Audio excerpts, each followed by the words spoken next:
እንደምን አላችሁ? እኔ አለው እግዚአብሔር ይመስገን ደህና ነኝ። ዛሬም በጠቃሚና በአዲስ ፕሮግራም በድጋሜ ተገናኝተናል።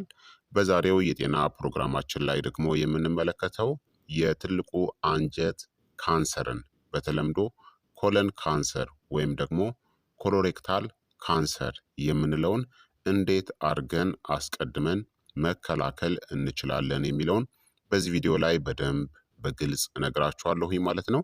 ይህ የጤና ትምህርት ታዲያ ለበርካታ ሰዎች እንዲደርስ ሁላችሁም በቅንነት ላይክና ሼር ማድረጋችሁን አትዘንጉ። ጥያቄያችሁን ደግሞ በኮመንት ላይ አስፍሩልኝ፣ እመልስላችኋለሁኝ።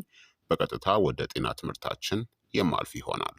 የትልቁ አንጀት ካንሰር በዓለም አቀፍ ደረጃ ለሞት ከሚያደርሱ የካንሰር አይነቶች መካከል አንዱ እናም ዋነኛው ነው። የትልቁ አንጀት ካንሰር ወይም ኮሎሬክታል ካንሰር የምንለው በሰውነታችን የምግብ መፈጨት ስርዓት የመጨረሻ ክፍል ማለትም በትልቁ አንጀት በኮለን ወይም በፊንጢጣ ወይም በሬክተም ውስጥ የሚፈጠር የካንሰር አይነት ነው። አብዛኛው የትልቁ አንጀት ካንሰር የሚጀምረው ፖሊፕ ከሚባሉ ትናንሽ የሴል ስብስቦች ነው። እነዚህ ፖሊፖች በትልቁ አንጀት ውስጠኛው ግድግዳ ላይ የሚበቅሉ ሲሆን መጀመሪያ ላይ ካንሰር አይደሉም።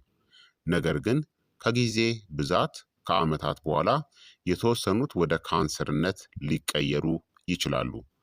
ከ95% በላይ የሚሆነው የትልቁ አንጀት ካንሰር አዴኖ ካርሲኖማ የሚባል የካንሰር አይነት ነው።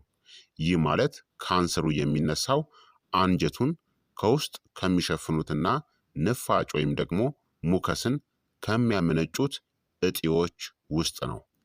ካንሰሩ በአንጀት ግድግዳ ላይ ማደግ ሲጀምር ወደ ደም ስሮች ወይም ደግሞ ወደ የሊምፍ ስርዓቶች ውስጥ በመግባት ወደ ሌሎች የሰውነት ክፍሎችም ሊሰራጭ ይችላል። በብዛት መጀመሪያ የሚያጠቃውም ጉበታችንን ነው። ይህ ካንሰር በማንኛውም ሰው ላይ ሊከሰት ቢችልም ተጋላጭነትን ግን የሚጨምሩ አንዳንድ ሁኔታዎች አሉ። እንደ ዕድሜ አብዛኛው ተጠቂዎች ዕድሜያቸው ከ50 ዓመት በላይ የሆኑ ናቸው። አመጋገብ፣ የቀይ ስጋ፣ የበሬ ወይም ደግሞ የበግ እናም የተቀነባበሩ ስጋዎች እንደ ሶሴጅ እናም ቤከንን አብዝቶ መመገብ እንዲሁም ፋይበር ያላቸው ምግቦችን፣ አትክልትና ፍራፍሬዎችን አለመመገብ። የቤተሰብ ታሪክ፣ በቤተሰብ ውስጥ ተመሳሳይ ካንሰር የነበረበት ሰው ካለ፣ የአኗኗር ዘይቤ፣ የአካል ብቃት እንቅስቃሴን አለማድረግ፣ ከመጠን በላይ መወፈር፣ ሲጃራ ማጨስና አልኮልን ማዘውተር። እነዚህ ዋና ዋና ምክንያቶች የካንሰር አደጋ ተጋላጭነትን ሊጨምሩ ይችላሉ ማለት ነው። ካንሰሩ ታዲያ ገና በጅማሬው ላይ እያለ ከተገኘ የመዳን እድሉ ከ90% በላይ ነው። ነገር ግን ወደ ሌሎች የሰውነት ክፍሎች እንደ ጉበት ወይም ደግሞ ሳምባ ከተሰራጨ ለማከም በጣም አስቸጋሪና ለሞትም የመዳረግ እድሉ በጣም ከፍተኛ ይሆናል። ምልክቶችንም ችላ ማለት የሰገራ ቀለም መለወጥ፣ ደም መታየት፣ የሆድ ቁርጠት ወይም ደግሞ ያለ ምክንያት ክብደት መቀነስ ሲታይ ቶሎ ወደ ሕክምና አለመሄድ አደጋውን ያባብሰዋል። የትልቁ አንጀት ካንሰር አስፈሪ ሊሆን የሚችለው ችላ ከተባለ ብቻ ነው። ቀድሞ ከተደረሰበት ግን በጣም ሊታከምና ሊድን የሚችል በሽታ ነው። በተለይ ዕድሜያቸው ከ45 ዓመት በላይ የሆኑ ሰዎች ወይም በቤተሰብ ተመሳሳይ ታሪክ ሰዎች ያላቸው ካሉ በየጊዜው ምርመራ ማድረግ ሕይወትን ይታደጋል። የትልቁ አንጀት ካንሰርን ወይም ደግሞ ኮሎሬክታል ካንሰር ተብሎ የሚጠራው በጣም መከላከል ከሚቻሉ የካንሰር አይነቶች ታዲያ አንዱ ሲሆን አነስተኛ የዕለት ተዕለት ልምዶች ትልቅ የሆነ ልዩነትን ያመጣሉ። የትልቁ አንጀት ካንሰርን እንዴት አድርገን መከላከል እንደምንችል አሁን ልንገራችሁ። አንደኛ፣ በየቀኑ ተጨማሪ የፋይበር ምግቦችን ተመገቡ። ይህ በጣም ትልቅ ነገር ነው። ፋይበር ቆሻሻ እንዲንቀሳቀስ ያደርጋል። ፋይበር ጥሩ የሆድ ባክቴሪያዎችን ይመግባል እናም በመርዞችና በትልቁ አንጀት ግድግዳ መካከል ያለውን የንክኪ ጊዜንም ይቀንሳል። ምርጥ የፋይበር ምንጮች የምንላቸው አትክልቶች፣ ቅጠላቅጠሎች፣ ጥቅል ጎመንና ካሮት፣ ፍራፍሬዎችን እንደ ፖም፣ ፒር እና የቤሪ ፍሬዎችን መመገብ፣ ጥራጥሬዎች እንደ ምስር፣ ሽምብራ እናም ባቄላ፣ ጥሬ እህሎች ደግሞ እንደ አጃ፣ ገብስና ጤፍ፣ ሲድስ የምንላቸው እንደ ተልባና ቺያሲድ በቀን ከ25 እስከ 35 ግራም ፋይበርን ለማግኘት አልሙ። በየቀኑ አንድ የሾርባ ማንኪያ የተፈጨ ተልባ በምግባችሁ ላይ ጨምሩ። የፋይበር መጠንን ቀስ በቀስ ጨምሩ እናም በቂ ውሃን ደግሞ ጠጡ። ሁለተኛ፣ የቀይ ስጋ እናም የተቀነባበረ ስጋ ፍጆታን ገድቡ።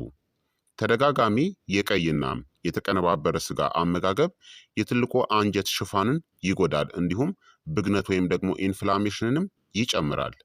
ከፍተኛ አደጋ ያላቸው ስጋዎች የምንላቸው ሶሴጅ እናም ሆትዶግ፣ የተጠበሱ ወይም ደግሞ በኬሚካል የቆዩ ስጋዎች፣ ተደጋጋሚ የበሬ ወይም ደግሞ የበግ ስጋ አመጋገብ ካላችሁ ጎጂ ነው። ጤናማ የሆኑ አማራጮች የምንላቸው ደግሞ አሳን ተመገቡ፣ በተለይ ሰርዲን እናም ሳልመንን፣ ባቄላ እናም ምስር፣ እንቁላልን በመጠኑ፣ ዶሮንም ተመገቡ። በጣም በጎጂ ዘይት ከመጥበስ ይልቅ ኖርማሊ ግሪልድ የሆነ ወይም የተቀቀለን ተጠቀሙ። ቀይ ስጋን ደግሞ በሳምንት ከ1 እስከ 2 ጊዜ በላይ አትጠቀሙ። የተቀነባበሩ ስጋዎችን ደግሞ በተቻላችሁ መጠን አስወግዷቸው። ሶስተኛ፣ የሆድ ዕቃችሁ መደበኛ እንዲሆን አድርጉ። የሆድ ድርቀትን በፍጹም ችላ አትበሉ። ስር የሰደደ የሆድ ድርቀት በትልቁ አንጀት ውስጥ ለመርዞች የመጋለጥ ዕድልን ይጨምራል። ጤናማ የሆድ ዕቃ እንቅስቃሴን ደግፉ። በቀን ከ2 እስከ 3 ሊትር ውሃን ጠጡ። በእያንዳንዱ ምግብ ላይ ፋይበርን ተመገቡ። በየቀኑ ተራመዱ። እንደ ተልባ ወይም ደግሞ ሲሊየም ያሉ ተፈጥሯዊ ረዳቶችን ተጠቀሙ። ለሳምንታት ወይም ደግሞ ለወራት የሚቆይ የሆድ ድርቀት ቀይ መብራት ወይም አደገኛ ምልክት ነው። የሕክምና ክትትል ያስፈልገዋል። አራተኛ፣ ጤናማ የሆነ የሰውነት ክብደትን ጠብቁ።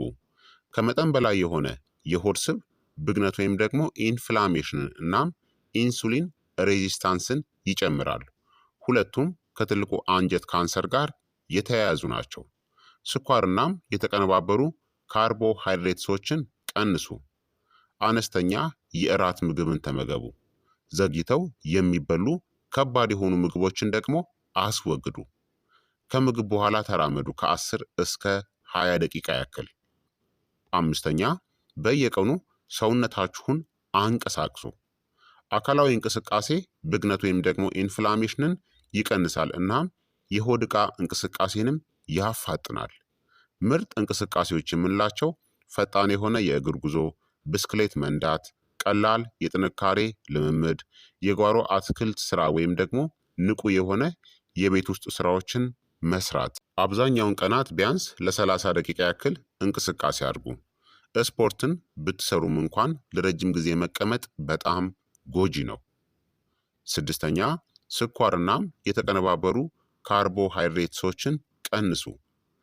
ከፍተኛ ስኳር ጎጂ የሆድ ባክቴሪያዎችን ይመግባል፣ እንዲሁም የኢንሱሊን መጠንን ይጨምራል።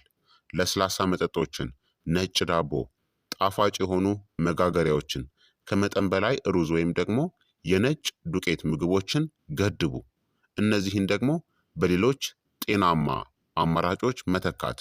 በጥሬ እህሎች፣ በአትክልቶችና በጤናማ ቅባቶች እንደ የወይራ ዘይትና ለውዝ መተካት ያስፈልጋል። ሰባተኛ፣ የሆድ ባክቴሪያን ደግፉ። ጤናማ ማይክሮባዮም የትልቁ አንጀት ሽፋንን ይጠብቃል። ለአንጀታችን ተስማሚ የሆኑ ምግቦችን መመገብ እንደ እርጎ ወይም ደግሞ አይብን፣ ፈርመንትድ ምግቦች እንደ እንጀራ፣ ኪፈርና የተቀመሙ አትክልቶችን፣ ነጭ ሽንኩርት፣ ቀይ ሽንኩርት፣ ዝንጅብልን ተጠቀሙ። የዕለት ተዕለት ልምድ ይኑራችሁ። በቀን ቢያንስ አንድ ፈርመንትድ ወይም ደግሞ ፕሪባዮቲክ ምግብን በአመጋገባችሁ ውስጥ አካቱ። ስምንተኛ፣ አታጭሱ እናም አልኮልን ገድቡ። ማጨስና አልኮል በትልቁ አንጀት ሴሎች ውስጥ የዲኤንኤ ጉዳትን ይጨምራሉ። ማጨስን ሙሉ በሙሉ አቁሙ። አልኮል የምትጠጡ ከሆነ በጣም አነስተኛ አድርጉት ወይም ሙሉ በሙሉ አስወግዱት። ዘጠነኛ በቂ ቫይታሚን ዲን አግኙ። ዝቅተኛ የቫይታሚን ዲ መጠን ከፍ ካለ የትልቁ አንጀት ካንሰር አደጋ ጋር የተያያዘ ነው። ዝቅተኛ የቫይታሚን ዲ የትልቁ አንጀት ካንሰር አደጋን ሊጨምር የሚችለው ቫይታሚን ዲ በርካታ የሆነ ተግባራቶችን ስለሚያደርግ ነው። ያልተለመደ የሴል እድገትን ይቆጣጠራል። ያለ ቫይታሚን ዲ የትልቁ አንጀት ሴሎች በጣም በፍጥነት ይከፋፈላሉ። የካንሰር ሴል ሞትንም ያፋጥናል። የቫይታሚን ዲ እጥረት ሲኖር የተጎዱ ሴሎች እንዳይሞቱ ያደርጋል። ብግነት ወይም ደግሞ ኢንፍላሜሽንም ይቀንሳል። ዝቅተኛ መጠን የቫይታሚን ዲ መጠን ካለ ስር የሰደደ የትልቁ አንጀት ብግነትን ይጨምራል። የበሽታ መከላከያን ይደግፋል። ደካማ በሽታ የመከላከል ስርዓት ቀደምት የካንሰር ሴሎችንም ያመጣል። የትልቁ አንጀት ሽፋንን ደግሞ ቫይታሚን ዲ ይጠብቃል። የቫይታሚን ዲ እጥረቱ የአንጀት መከላከያን ያዳክማል። ዝቅተኛ የቫይታሚን ዲ መጠን የትልቁ አንጀት ሴሎች ወደ ካንሰርነት እንዳይቀየሩ የሚከላከለውን ፍሬንን ያስወግዳል ማለት ነው።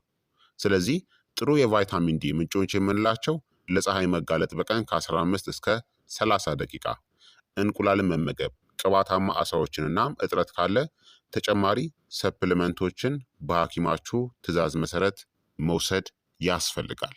አስረኛ የቤተሰብ ታሪካችሁን እወቁ። የቅርብ የቤተሰብ አባል የትልቁ አንጀት ካንሰር ካለበት የእናንተም አደጋ ከፍተኛ ነው። ምርመራን ቀድማችሁ ጀምሩ።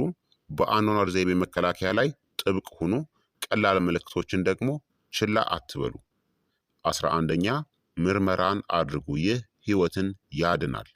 የትልቁ አንጀት ካንሰር ብዙ ጊዜ የሚጀምረው ፖሊፕ በሚባሉ እብጠቶች ሲሆን እነዚህም ካንሰር ከመሆናቸው በፊት ሊወገዱ ይችላሉ።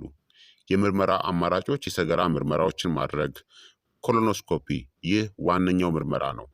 መቼ ምርመራ ማድረግ አለባችሁ? ብዙውን ጊዜ ከ45 ዓመት ጀምሮ። የቤተሰብ ታሪክ ወይም ደግሞ ምልክቶች ካሉ ደግሞ ቀድሞ ምርመራ ማድረግ ያስፈልጋል። 12ኛ ቀደምት የማስጠንቀቂያ ምልክቶችን በጭራሽ ችላ አትበሉ። የትልቁ አንጀት ካንሰር መጀመሪያ ላይ ብዙ ጊዜ ምልክትን አያሳይም። የማስጠንቀቂያ ምልክቶችም በሰገራ ላይ ደምን ማየት፣ ያልታወቀ የክብደት መቀነስ፣ የማይለቅ የሆድ ድርቀት ወይም ደግሞ ተቅማጥ፣ የሆድ ህመም ወይም ደግሞ መነፋት፣ የብረት እጥረት፣ የደም ማነስ፣ አይረን ዲፊሸንሲ፣ አኒሚያ ከገጠማችሁ እነዚህ ቀደምት ማስጠንቀቂያ ምልክቶችን ችላ አትበሉ። ምልክቶቹ ከ2 እስከ 3 ሳምንታት በላይ ከቆዩ ግዴታ ሐኪምን አማክሩ።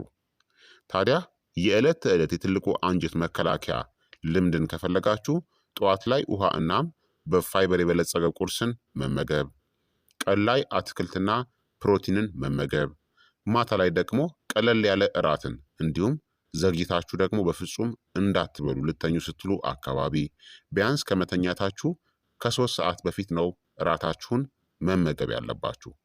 በየቀኑ ደግሞ የእግር ጉዞን ማድረግ፣ በየቀኑ 1 የሾርባ ማንኪያ ተልባን መጠቀም፣ አነስተኛ ስኳርናም የተቀነባበሩ ምግቦችን ደግሞ አለመመገብ። ከቻላችሁ ስኳርን አነስተኛ ብቻ ሳይሆን ሙሉ በሙሉ አስወግዱ። የትልቁ አንጀት ካንሰር በአጋጣሚ የሚመጣ ብቻ አይደለም። በአመጋገብ፣ በአኗኗር ዘይቤ እናም በሆድ ጤና ላይ በእጅጉ የተመሰረተ ነው። ትናንሽ የዕለት ተዕለት ምርጫዎች አደጋውን እስከ 50% ወይም ደግሞ ከዚያ በላይም ሊቀንሱት ይችላሉ ማለት ነው። ስለዚህ የትልቁ አንጀት ካንሰርን በእነዚህ መንገዶች አስቀድማችሁ መከላከል ትችላላችሁ ማለት ነው። ስለዚህ ክቡራትና ክቡራን ተመልካቾቼ የዛሬው የጤና ትምህርት እንግዲህ ይህንን ይመስል ነበረ። እንደተማራችሁበት ተስፋ አደርጋለሁኝ። ሀሳብ አስተያየታችሁ ደግሞ አይለኝ ይላለው። ይህ የጤና ትምህርት ታዲያ ለበርካታ ሰዎች እንዲደርስ ሁላችሁም በቅንነት ላይክና ሼር በማድረግ ሌሎችንም አስተምሩ አሳውቁላለሁኝ። ከዚህ ቪዲዮ ጋር በተያያዘ ጥያቄ ካላችሁም ሀሳብ አስተያየት ካላችሁም በኮመንት ላይ አስፍሩልኝ፣ እመልስላችኋለሁኝ። በቀጣይ የጤና ትምህርት እስከምንገናኝ እኔንም እናንተንም ቸር ያቆየን። መልካም ጊዜ፣ መልካም ቆይታ። ቻው ቻው።